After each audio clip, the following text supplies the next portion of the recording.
സമൂഹ മാധ്യമങ്ങളിലൂടെ അധിക്ഷേപിച്ചതിനെ തുടർന്ന് കോഴിക്കോട് സ്വദേശി ദീപക് ജീവൻ ഒടുക്കിയതിൽ റിമാൻഡിൽ കഴിയുന്ന പ്രതി ഷിംജിത മുസ്തഫയുടെ ജാമ്യാപേക്ഷയിൽ കോടതി ഇന്ന് വിധി പറയും. ജാമ്യം നൽകിയാൽ പ്രതി സാക്ഷികളെ സ്വാധീനിക്കുമെന്ന് കാട്ടി പോലീസ് കോടതിയിൽ റിപ്പോർട്ട് നൽകിയിരുന്നു. വീഡിയോ വന്നതിലുണ്ടായ മനപ്രയാസത്തിലാണ് ദീപക് ആത്മഹത്യ ചെയ്തതെന്നാണ് കേസ്. MS അനീഷ് കുമാർ വിവരങ്ങളുമായി. അനീഷ്, ഈ റിമാൻഡ് റിപ്പോർട്ടിൽ അടക്കമുണ്ടായിരുന്ന വിവരങ്ങൾ നമുക്ക് ഓർമ്മയുണ്ട്. അത് ഇങ്ങനൊരു വീഡിയോ പ്രസിദ്ധീകരിച്ചാൽ അതിൻ്റെ പ്രത്യാഘാതങ്ങൾ, ഒരുപക്ഷെ ആത്മഹത്യ ചെയ്തേക്കാം എന്നതടക്കമുള്ള പ്രത്യാഘാതങ്ങൾ മനസ്സിലാക്കിക്കൊണ്ട് ചെയ്തു എന്നൊക്കെയായിരുന്നു. ഇപ്പോൾ ഇന്ന് ജാമ്യാപേക്ഷയിൽ വിധി പറയുന്ന സാഹചര്യത്തിൽ എന്താണ് പൊതുവെ നിയമവൃത്തങ്ങളിൽ പ്രതീക്ഷിക്കുന്നത്?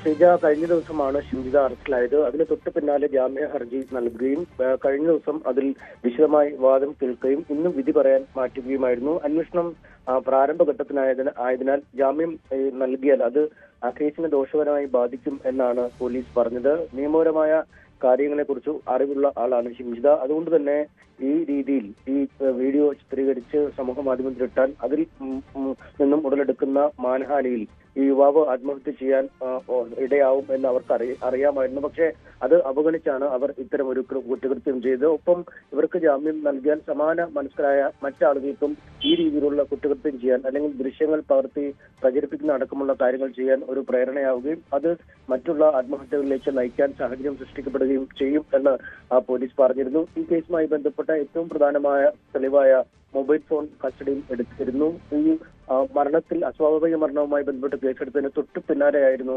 ഷിംജിതയെ മൊഴി നൽകാൻ വിളിപ്പിക്കുകയും അവരുടെ മൊബൈൽ ഫോൺ വാങ്ങുകയും ചെയ്ത് അതിൽ നിന്നും ഏതാണ്ട് 7 വീഡിയോകളോളം ചിത്രീകരിച്ചിരുന്നു എന്ന് പോലീസ് കണ്ടെത്തിയിട്ടുണ്ട്.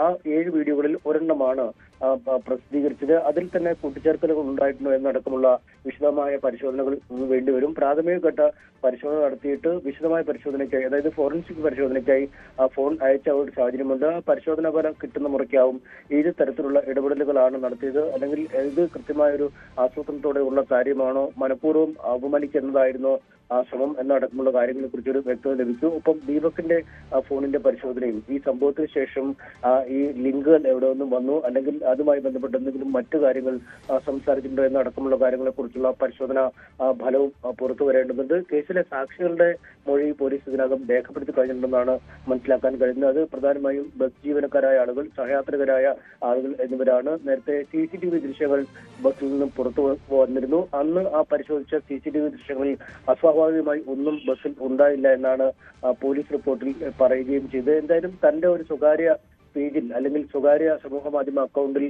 പങ്കുവച്ചത് ഒരു പൊതു ഇടത്ത് പങ്കുവച്ചത് മാതിരി ആവില്ല എന്നാണ് ഷിംജിത കോടതിയിൽ വാദിച്ചത്. ഒരു അപമര്യാദയായ പെരുമാറ്റം ഉണ്ടായപ്പോൾ അതിനെതിരെ ഉണ്ടായ ഒരു ക്ഷോഭത്തിൽ നിന്നാണ് ഇത്തരമൊരു വീഡിയോ പുറത്തേക്ക് വിടാൻ ഒരു മനോവികാരം ഉണ്ടായതെന്നും അവർ പറഞ്ഞിരുന്നു. എന്നാൽ സ്വന്തം അക്കൗണ്ടിൽ സമൂഹ മാധ്യമത്തിൽ പോസ്റ്റ് ചെയ്യുമ്പോൾ അത് ഒരു സ്വകാര്യ ഇടമായി കണക്കാക്കാൻ കഴിയില്ല എന്നാണ് ദീപകിന്റെ അഭിഭാഷകൻ കോടതിയിൽ വാദിച്ചത്. അത് ഷെയർ ചെയ്യുന്നതിനും ലൈക്ക് ചെയ്യുന്നതിനും ഒക്കെ ഉള്ള ഓപ്ഷനുകൾ ആ പോസ്റ്റിൽ തന്നെ ഉണ്ടായിരുന്നു. അതുകൊണ്ട് തന്നെ വളരെ ചുരുങ്ങിയ സമയത്തിനുള്ളിൽ ഒരുപാട് ആളുകളിലേക്ക് ആ വീഡിയോ എത്തി. അങ്ങനെ ആ വീഡിയോ ഷെയർ ചെയ്യപ്പെടും എന്ന് അവർക്ക് അറിയുകയും ചെയ്യാമായിരുന്നു. കൃത്യമായ ഒരു സോഷ്യൽ മീഡിയയിലെ റീച്ചിന് വേണ്ടിയാണ് ഇത്തരം ഒരു കുറ്റകൃത്യം ചെയ്തതെന്നും ദീപകിന്റെ അഭിഭാഷകൻ വാദിക്കുകയുണ്ടായി. എന്തായാലും പ്രോസിക്യൂഷൻ ശക്തമായ രീതിയിൽ തന്നെ ജാമ്യ ഹർജിയെ എതിർത്തിരുന്നു. ഇന്നിപ്പോൾ എന്ത് സംഭവിക്കുമെന്ന് നമുക്ക് അല്പസമയത്തിനകം അറിയാം.